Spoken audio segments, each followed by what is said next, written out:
Alla fine il gazebo non è stato allestito, ma al suo posto si è tenuto un flash mob. Una cinquantina di persone, tra politici, amministratori e simpatizzanti di Lega e Fratelli d'Italia, si sono dati appuntamento questa mattina in Piazza Caduti a Pieve di Soligo, in ricordo dell'83enne Adriano Armellin a una settimana dalla sua uccisione da parte del 36enne marocchino sbandato e senza fissa dimora. Giustizia e pene certe, lo striscione srotolato dai partecipanti. La giustizia non basterà mai a colmare il dolore di quella famiglia.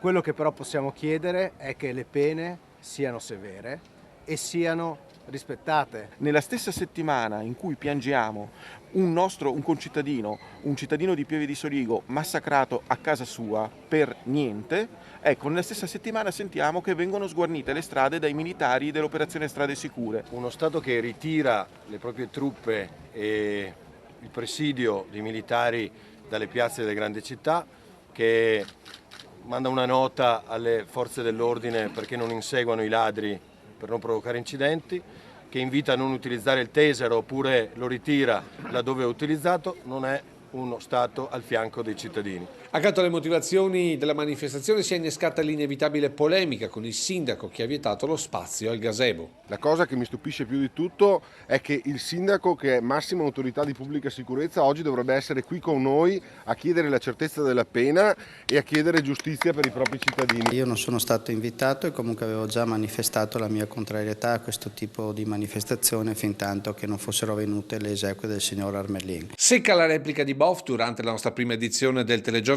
dove ha paragonato il sindaco di fatto ad un podestà. Probabilmente pensa che il fatto di essere sindaco corrisponda forse a cose di